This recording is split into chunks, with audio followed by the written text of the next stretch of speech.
यानी आर्यों का जब भारत आगमन हुआ तो आर्य क्या किए, गंगा के मैदानी क्षेत्र पर अपना कब्जा जमा लिया, जो गैंगेटिक प्लेन के नाम से जाना जाता है ना, जिसको आप गंगा ब्रह्मपुत्र का मैदान कहते हैं। वैसे ये गंगा ब्रह्मपुत्र सिंधु सतलज का मैदान कहलाता है, या सिंधु गंगा ब्रह्मपुत्र का मैदान इसको आप कह सकते हैं। Indo Ganga and Brahmaputra plain. तो राजनीतिक अगर परिदृश्य में देखा जाए तो 1947 में पाकिस्तान भारत से अलग हो गया, तो जो इंडस का जो वैली है, प्लेन है, वो पाकिस्तान को चला गया, है ना। इसीलिए हम जब इस चैप्टर को पढ़ते हैं तो अब हम कहते हैं गंगा ब्रह्मपुत्र प्लेन कहते हैं।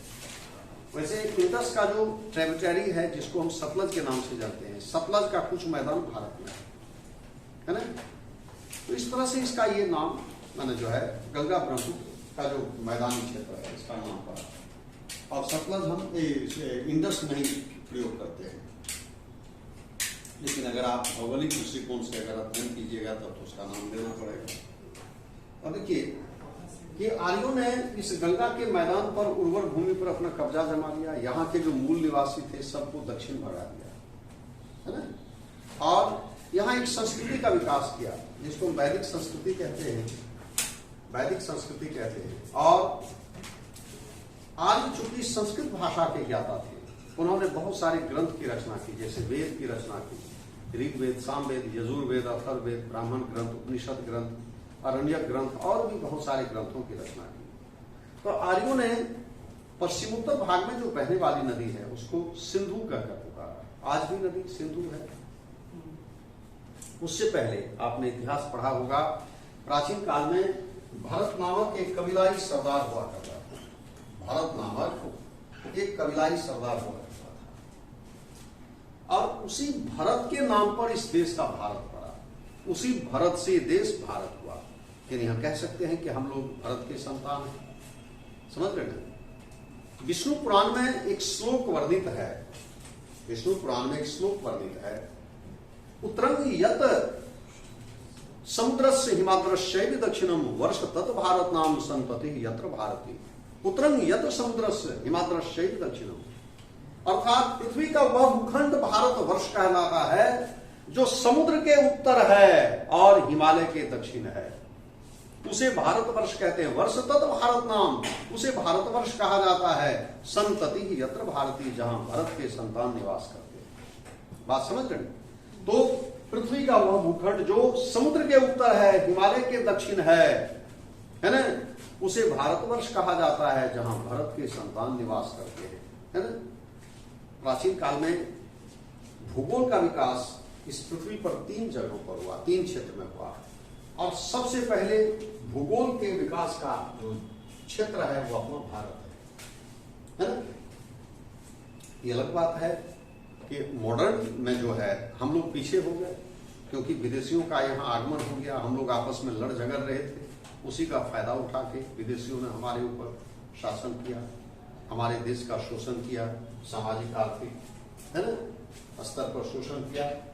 तो लेकिन अगर ज्ञान विज्ञान की बात की जाए तो भारत ज्ञान विज्ञान में 1 नंबर पर था। दुनिया में ज्ञान का अलग जगाने वाला पहला देश भारत है। उसी पर आज हमारा जो पश्चिमी यूरोप है, वेस्टर्न कंट्री है, रिसर्च करके, शोध करके मॉडर्न साइंस डेवलप किया, लेकिन उसका जन्म स्थान भारत रहा है। तो यानी ये भारत में सबसे पहले भूगोल का विकास हुआ एंशिएंट टाइम में। भारत में भौगोलिक ज्ञान का संकलन हमारे जितने भी धर्म ग्रंथ हैं, जैसे हमारे वेद हैं, उपनिषद हैं, अरण्यक ग्रंथ है, पुराण है, इन सभी ग्रंथों में भौगोलिक ज्ञान का संकलन है, भौगोलिक ज्ञान की चर्चा है। कहा जाता है कि उस समय हमारे पूर्वजों का, हमारे मनुष्यों का, ऋषियों का भौगोलिक ज्ञान काफी परिपक्व था, है ना। तो प्राचीन काल में भारत के भूगोलवेत्ताओं ने इस पृथ्वी पर 7 द्वीप की चर्चा की। उनका कहना था कि देयर वर 7 द्वीपास on this earth in which Jambu was largest one. यानी इस पृथ्वी पर 7 द्वीप हुआ करते थे, 7 द्वीपास हुआ करते थे, जिसमें जम्बू द्वीप सबसे बड़ा हुआ करता था। जम्बू, है है ना। जैसे अगर आप इसको देखिएगा,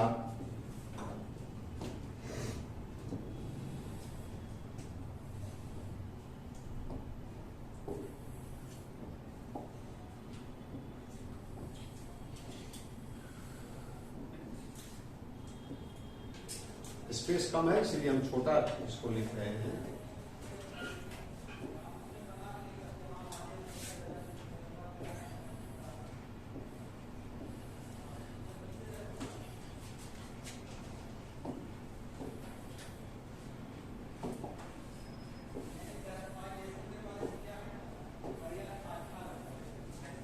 है ना, 7 द्वीप थे और ये द्वीप जिसको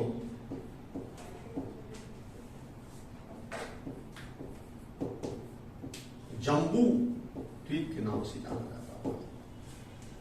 इसका नाम था पुष्कर द्वीप, पुष्कर द्वीप, और इसका नाम था शाक द्वीप। आपने इतिहास पढ़ा होगा, शक संबंध यहीं से आए थे। शक दक्षिण पूर्व एशिया से आए, साउथ ईस्ट एशिया का पार्ट था। और ये शालमली द्वीप, शालमली द्वीप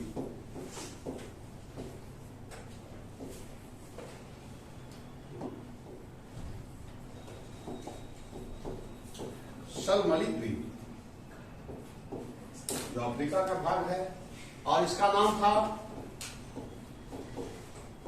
पूषा द्वीप, पूषा द्वीप। आप अंग्रेजी में भी यही लिखिएगा, पूषा द्वीप। और इसका नाम था लक्षद्वीप।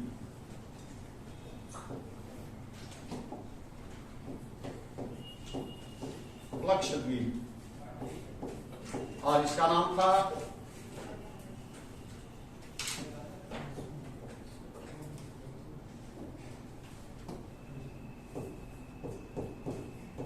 ब्रॉन्ज द्वीप।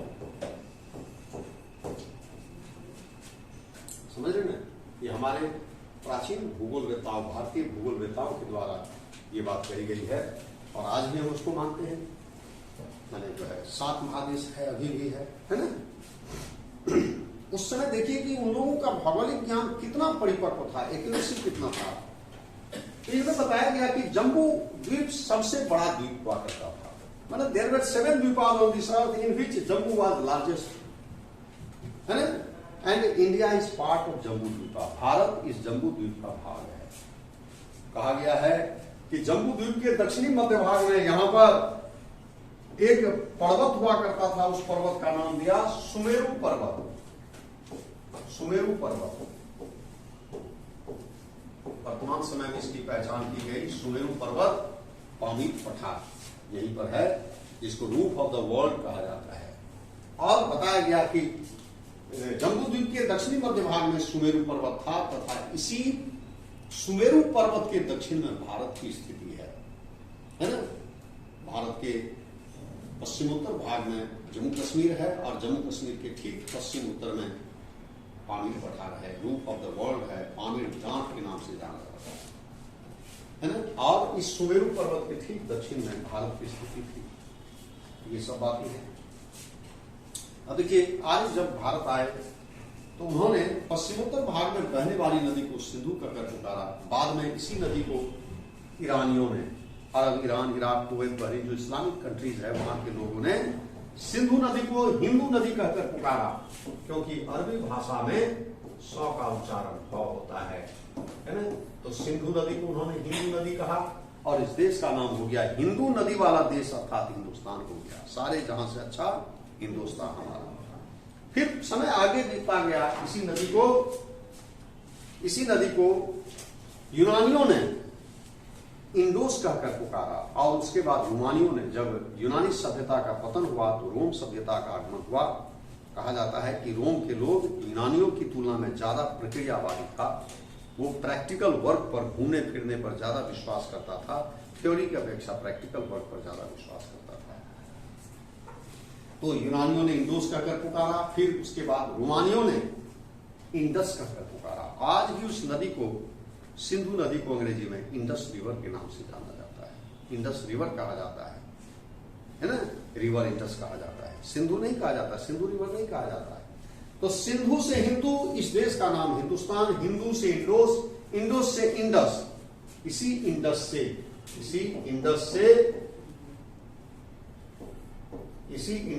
इस देश का नाम इंडिया बना है। समझ रहे हैं, इसी इंडस से इंडिया बनाया गया है। भारत को या तो आप भारत कह सकते हैं या फिर इंडिया कह सकते हैं, दोनों नाम चलता है। ये भारत का ऑफिशियल नेम है, आधिकारिक नाम है, लेकिन हिंदुस्तान भारत का ऑफिशियल नेम नहीं है। लेकिन कहा जाता है, हिंदुस्तान भी कभी कभी बोलते हैं, लेकिन हमारे संविधान में इसकी चर्चा कहीं भी नहीं है ना। ये सब बातें हैं। अब देखिए, हम लोग चूंकि भारत के परिचय को जानेंगे, इंट्रोडक्शन, जैसे आप कहीं किसी से मिलते हैं पहली बार तो उसका परिचय नहीं, आपस में परिचय होता है, एक दूसरे से मुखातिब होते हैं, बहुत सारी जानकारी मिलती है, एक दूसरे को जानने का मौका मिलता है। उसी तरह से यहाँ पर सबसे पहले भारत का हम लोग परिचय जानेंगे, है ना। भारत एशिया के दक्षिणी भाग में स्थित एक महत्वपूर्ण देश है। India is situated in southern part of Asia, है ना। भारत की स्थिति अगर पूछा जाए एशिया के किस भाग में है तो दक्षिण एशिया में, है ना। दक्षिण एशिया में India is one of the most important country, है ना। दक्षिण एशिया में भारत एक महत्वपूर्ण देश है, एशिया के दक्षिणी भाग में स्थित एक महत्वपूर्ण देश है। और हिमालय पर्वत के कारण, हिमालय पर्वत इसको एशिया के भूमि से अलग थलग एक स्वतंत्र भौगोलिक स्वरूप प्रदान किया है। बात समझ रहे हैं। अगर आप देखें तो भारत एशिया से जुड़ा हुआ है, एशिया का भाग है। India is part of Asia and situated in southern part of Asia. लेकिन हिमालय जो भारत और एशिया के बीच में जो एक विशाल पर्वत है, जो दुनिया का सबसे ऊंचा पर्वतमाला है, उस पर्वतमाला के कारण भारत एशिया से जुड़ा होने के बावजूद भी अलग थलग अपना स्वतंत्र भौगोलिक अस्तित्व बनाए हुए है। इसी वजह से कभी कभी हम भारत को उपमहाद्वीप भी कहते हैं, उपमहाद्वीप भी कहते हैं, सब कॉन्टिनेंट भी कहते हैं।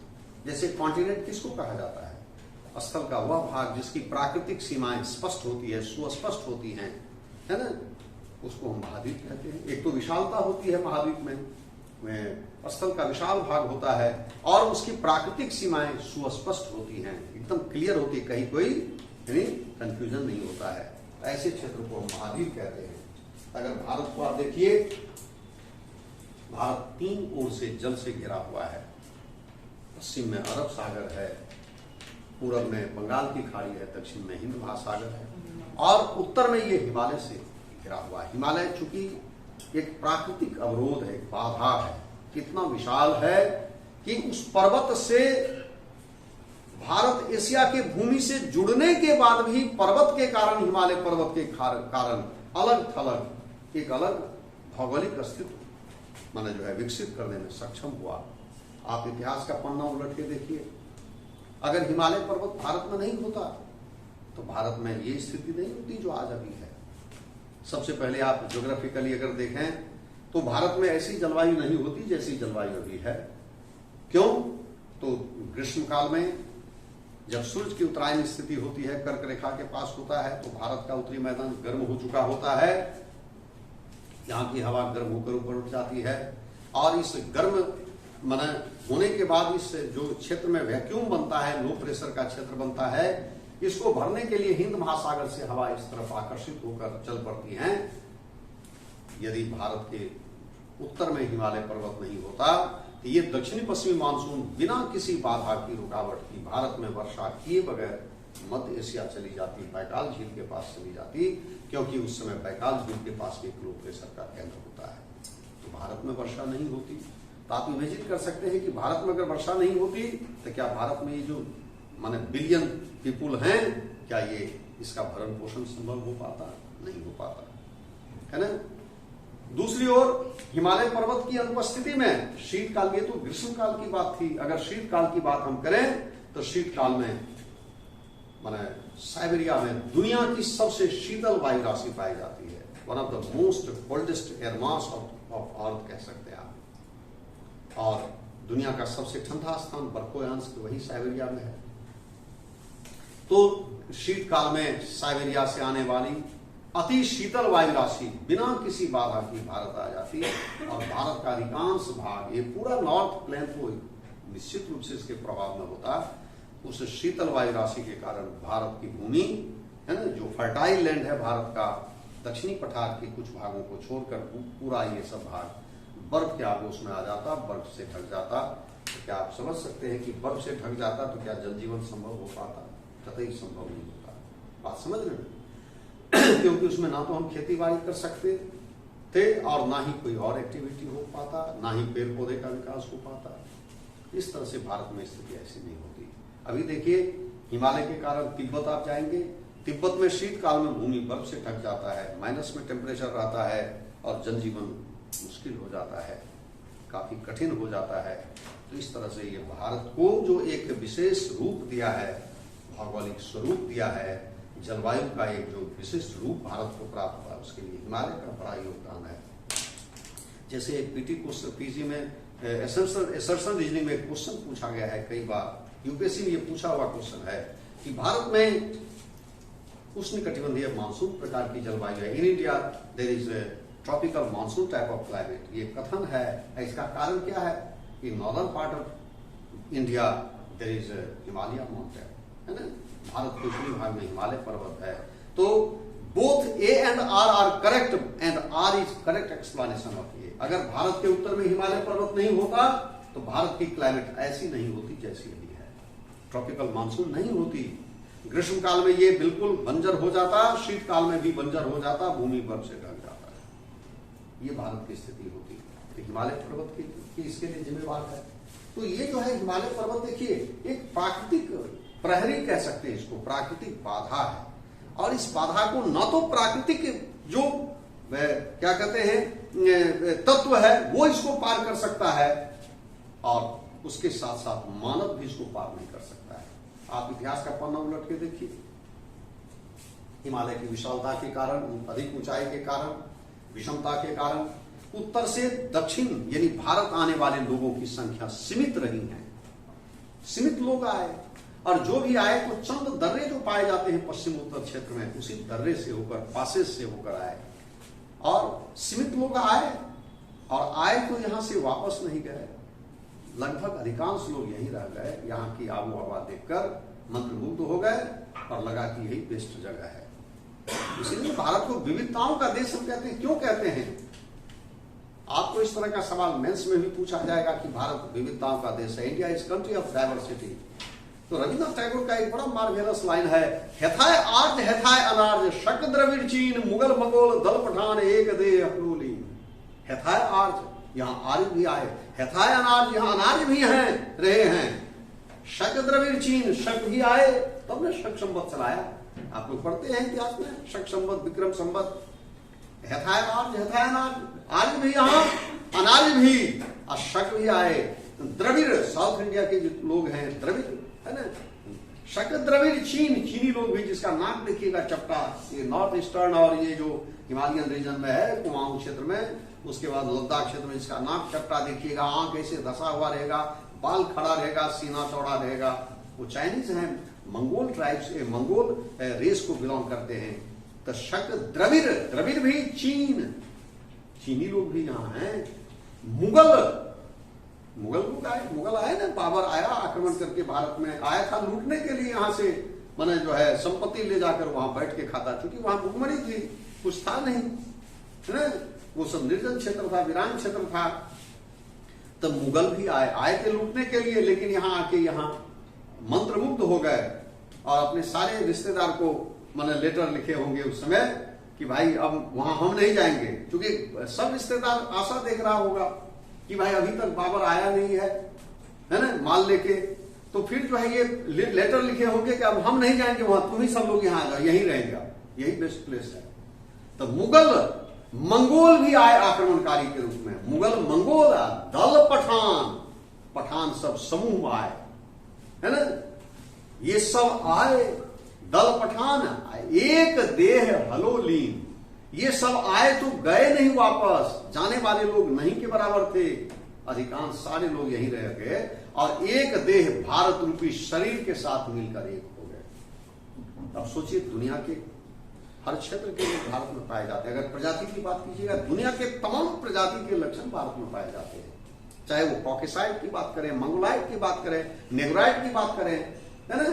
ये 3 ही मुख्य प्रजाति हुआ करता था, इसी से बहुत सारे प्रजाति बने, चाहे वो नॉर्डिक है, मेडिटेरेनियन है, आर्मेनाइट है ना, नेग्रिटो है, उसके बाद आके ऑस्ट्रेलाइड है। ये सारे प्रजाति इसी से विकसित हुए। मूल 3 ही प्रजाति था, कॉकेसाइड गोरा लंबा टॉल पर्सन, गोरा चिट्टा, बाल लहरदार, जिसका पार्टी खूब बढ़िया देखिएगा, यूरोपियन लोग इसको बिलोंग करते हैं अमेरिका वगैरह में। और उसके बाद दूसरा मंगोलाइड, जो मध्यम कद का होता है, जिसका ये माथा जो है एकदम गोल होता है, मुंह एकदम चौड़ा होगा, नाक चपटा होगा, आंख धसा हुआ होगा, एपिकैंथिक फोल्ड इसको बोला जाता है, बाल खड़ा होगा, सीना चौड़ा होगा, और शरीर का रंग पीत वर्ण पीलापन लिए हुए गोरा होता है, मंगोलाइड। और तीसरा नेग्राइड, जो काला कलूटा, जो जिसका जन्म स्थान अफ्रीका रहा है, उष्ण क्षेत्र रहा है, जो नाटा कद का मध्यम कद का होता है, नाटा कद का होता है, जिसका बाल घुंघराला होता है, जिसको उलोट्रिची बोला जाता है ना। और नाक मांसल चौड़ा चपटा नहीं होता है, मांसल होता है, इतना इतना मोटा मांस देखिएगा, इतना मोटा ये है ना, ये पूरा समझिए यहां तक नाक उसका रहता है। और उसके ओठ काफी मोटा रहेगा, इतना मोटा। देखिए अफ्रीकन सबको नहीं देखते हैं, ब्रायन लारा सब, तो सब कहीं परिमार्जित हो गया है ना, काफी मोटा ओठ देखिएगा।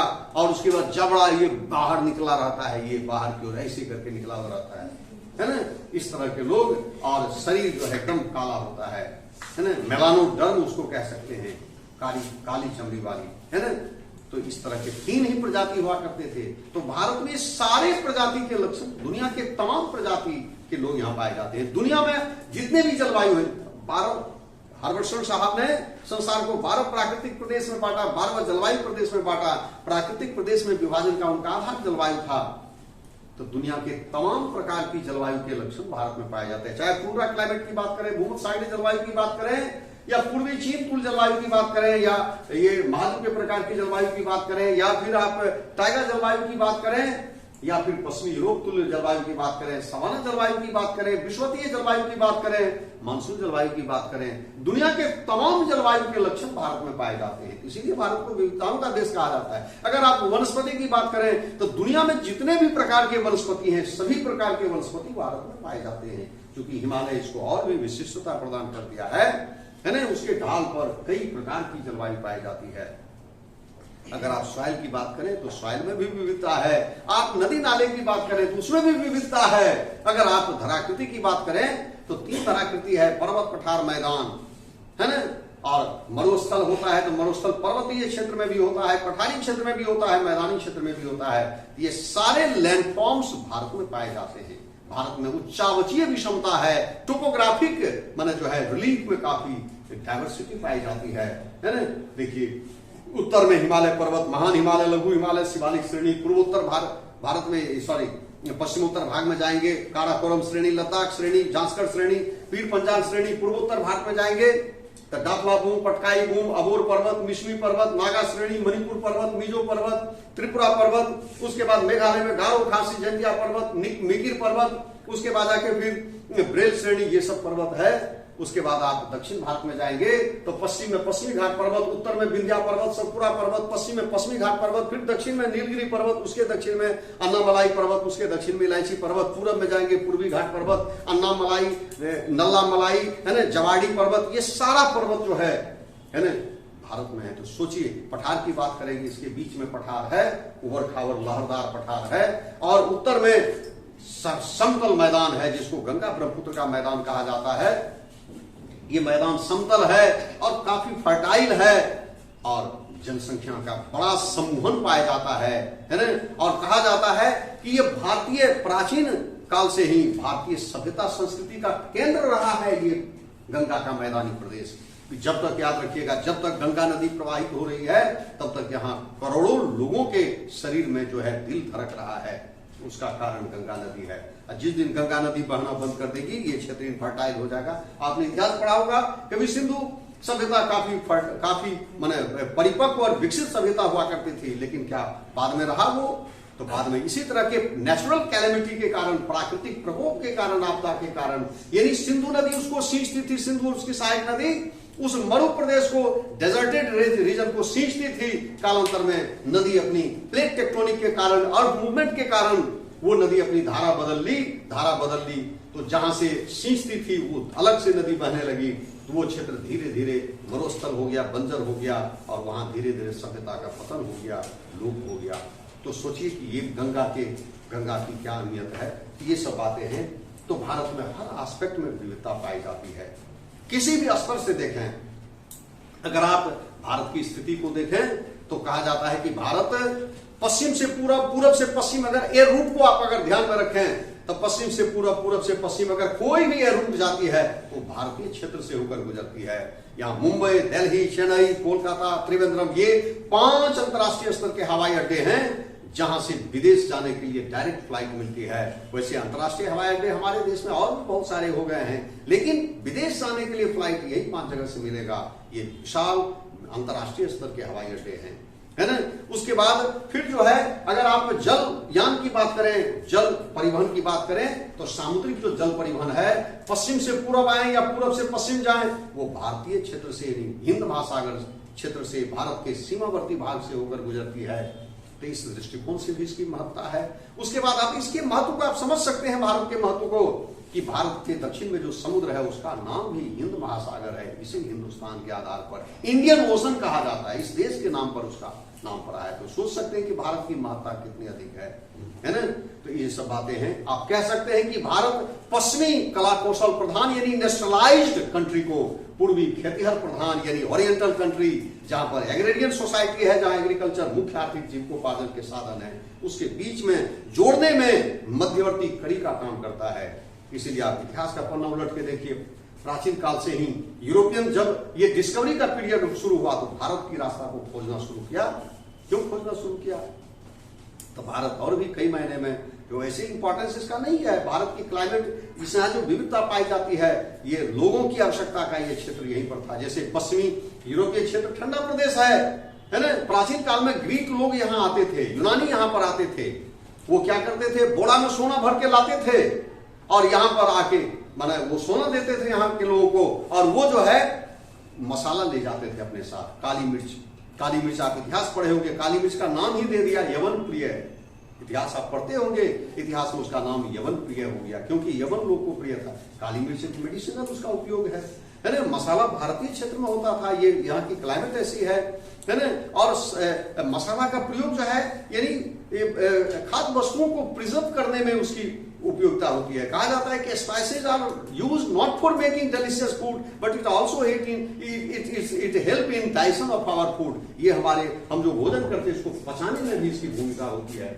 तो मसाला का ये सब इंपॉर्टेंस है। अब भारत में इसकी खेती होती थी तो वो आते थे यहाँ मसाला के लिए। तब बाद में जब मॉडर्न ये यूरोप आधुनिक काल की बात है तो यूरोप के लोगों ने उस साहित्य को, ग्रीक साहित्य को पढ़ा, देखा कि भाई हमारे पूर्वज का जो है भारत के साथ काफी माने जो है घना रिश्ता, घनिष्ठ संबंध था, रिश्ता था, व्यापारिक संबंध था। तो कैसे जाएंगे भारत, मार्ग को तलाशना शुरू किया। तब प्रयास तो सारे लोगों ने किया है ना। कोलंबस भी भारत की खोज के लिए चले थे, है ना। और भी बहुत सारे लोग चले, लेकिन इधर उधर जाके दूसरी जगह भटक गए। वास्को डी गामा तेज रहा होगा तो वो पुर्तगाल से चला और सोचा कि हम समुद्र में अंदर नहीं जाएंगे, किनारे किनारे चलेंगे, कहीं तो उसका अंत होगा। अंत होगा तो उस तरफ भारत है, और नहीं होगा तो फिर वापस आ जाएंगे। वही किया और वास्को डी गामा अफ्रीका के तट के सहारे किनारे किनारे आगे बढ़ा। जब साउथ अफ्रीका के पास पहुंचा तो देखा कि यहाँ तो अफ्रीका का अंत है, भूमि का अंत है। तो खुशी से उछल पड़ा, उसको हो गया मैंने विश्वास हो गया कि बस यहाँ आ गए तो इस तरफ भारत है, इधर मुड़ जाएंगे भारत है इधर। उसको ये सब लोकेशन पता था, लेकिन जाएंगे कैसे ये मार्ग नहीं पता था। आज की तरह उस समय इस तरह के इंस्ट्रूमेंट वगैरह नहीं था ना दिशा सबके लिए, है ना, मशीन वगैरह नहीं था। इसलिए उसका नाम पड़ गया उत्तम आशांतरिक, केप ऑफ गुड होप नाम कहा जाता है। और फिर इंडियन ओशन में आके वो जमोरी के क्षेत्र में जो है कालीकट में उतरा, जहां उसका बहुत स्वागत हुआ। उसके बाद तो फिर आने यूरोपियनों का यहाँ तांता लग गया और फिर धीरे धीरे यही समय बीतता गया। लास्ट में वहां से ईस्ट इंडिया कंपनी भी आई और भारत में आके यहाँ का भाग विधाता बन गया, यहाँ का शासक बन गया और यहाँ काफी दिनों तक शासन किया। ये भारत की विशेषता है। तो भारत को उपमहाद्वीप कहा जाता है। एक लाइन आप याद रखिएगा, जीवी कृषि साहब ने कहा कि भारत को महाद्वीप उपमहाद्वीप कहलाने का उतना ही हक है जितना यूरोप को महाद्वीप कहलाने का। यदि हम ज्योग्राफर कहते हैं कि यदि हम यूरोप को कॉन्टिनेंट कह सकते हैं तो भारत को सब कॉन्टिनेंट कहने में कोई बुराई नहीं है। हम इसको सब कॉन्टिनेंट कह सकते हैं। ये सब बातें हैं। यहाँ पर हम लोग सबसे पहले पढ़ेंगे भारत की का परिचय, है ना। तो भारत पूर्णतः उत्तरी गोलार्ध में स्थित है। India is totally situated in northern hemisphere. It means India is situated north of equator line. यानी भारत पूर्णतः उत्तरी गोलार्ध में स्थित है। इसका मतलब है कि भारत विषुवत रेखा के उत्तर स्थित है। And India is totally situated in eastern hemisphere. It means India is situated east of 0 degree और ग्रीनविच लाइन, है ना। भारत पूर्णतः पूर्वी गोलार्ध में स्थित है। इसका अर्थ हुआ कि भारत ग्रीनविच रेखा के पूर्व स्थित है। The main land of India, the main land of India,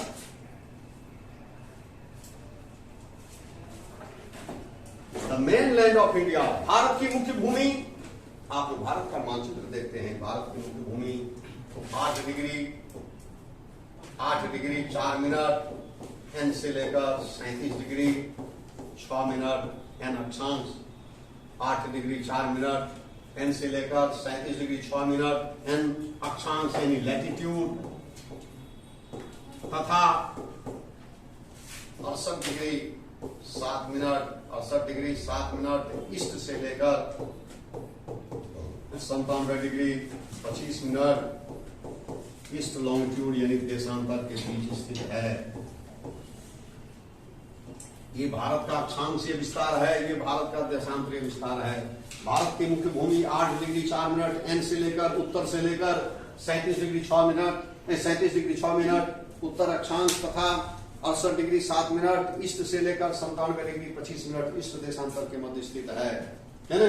उत्तर से दक्षिण भारत की लंबाई 3214 किलोमीटर है, जबकि पूर्व से पश्चिम चौड़ाई 29-33 किलोमीटर है ना।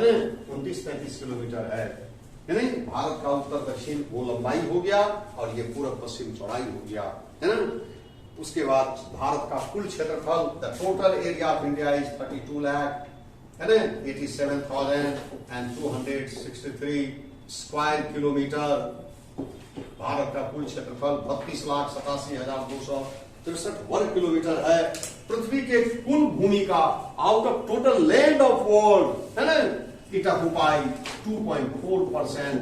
पृथ्वी के कुल भूमि का कुल स्थल का 2.4% स्थल भारत में है, जबकि विश्व की कुल जनसंख्या का 17.5% जनसंख्या अकेले भारत में निवास करती है। While it contain more than 17% population of world या 17.5% पॉपुलेशन ऑफ वर्ल्ड।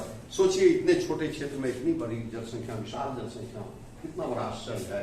भारत से जो 6 अन्य बड़े देश हैं, है ना, भारत क्षेत्रफल के दृष्टिकोण से 7वां स्थान पर है। India is 7th largest country of world, 7th largest country है। और जो 6 अन्य बड़े देश हैं, सबसे बड़ा रसिया हो गया, रूस, उसके बाद रूस के बाद दूसरे स्थान पर कनाडा, कनाडा के बाद चाइना, चाइना के बाद यूएसए, यूएसए के बाद ब्राजील, ब्राजील के बाद ऑस्ट्रेलिया, 7वें स्थान पर भारत है ना, 7वें स्थान पर भारत है। अब देखिए कर्क रेखा, कर्क रेखा भारत के मध्यवर्ती भाग से होकर गुजरती है। इसको थोड़ा सा एक मैप भी अच्छा है, मैं बना देता हूँ, एक मैप भी मैं क्रिएट कर देता हूँ, अच्छा रहेगा।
कर्क रेखा 23.5 डिग्री अक्षांश रेखा भारत के मध्यवर्ती भाग से होकर गुजरती है। यह भारत के 8 राज्यों से होकर गुजरती है। राज्य हैं पश्चिम से पूर्व, सबसे पहले गुजरात, उसके बाद राजस्थान, उसके बाद एमपी, उसके बाद छत्तीसगढ़, उसके बाद झारखंड, उसके बाद पश्चिम बंगाल, उसके बाद त्रिपुरा, उसके बाद मिजोरम। अगर पूरब से पश्चिम कहा जाए तो मिजोरम, त्रिपुरा, पश्चिम बंगाल, झारखंड, छत्तीसगढ़, एमपी, राजस्थान और गुजरात, ये 8 राज्यों से होकर गुजरती है। कर्क रेखा के उत्तर 6 महीना गर्मी, 6 महीना ज्यादा पड़ता है। इसके दक्षिण सालों भर गर्मी पड़ती है। ये ट्रॉपिकल रीजन है ना। भारत के पश्चिम उत्तर में पाकिस्तान और अफगानिस्तान, उत्तर में चीन, नेपाल और भूटान, है ना। चीन, नेपाल और भूटान, उत्तर पूर्व में म्यांमार और बांग्लादेश, पूर्व में बंगाल की खाड़ी, दक्षिण में हिंद महासागर और पश्चिम में अरब सागर है। भारत की स्थलीय सीमा लेंथ फ्रंटियर 15,200 किलोमीटर, यहाँ से स्टार्ट कीजिएगा, ये यहाँ तक आ जाइएगा, 15,200 किलोमीटर है। जबकि तटीय सीमा कोस्ट लाइन ये जो है यहाँ से स्टार्ट कीजिएगा और 6100 किलोमीटर है। यदि भारत के द्वीप समूह को मिला दिया जाए तो भारत की कुल तटीय सीमा 7,516.5 किलोमीटर हो जाएगा, है ना। 7,516.5 किलोमीटर हो जाएगा।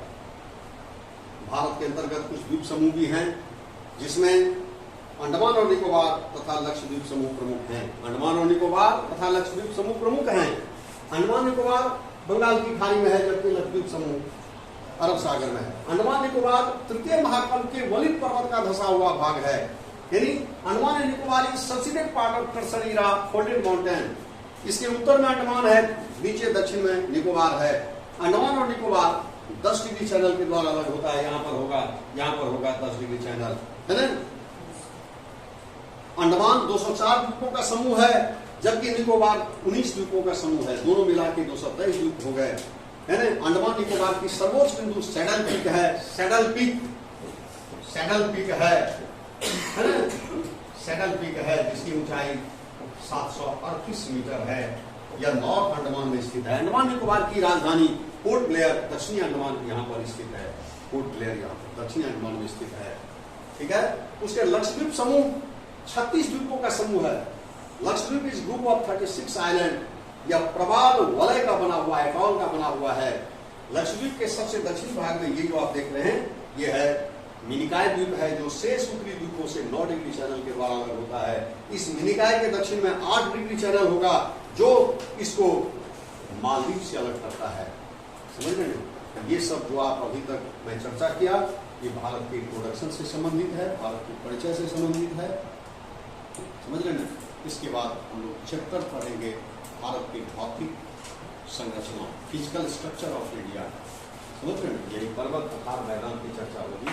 अब अगले दिन, ठीक है।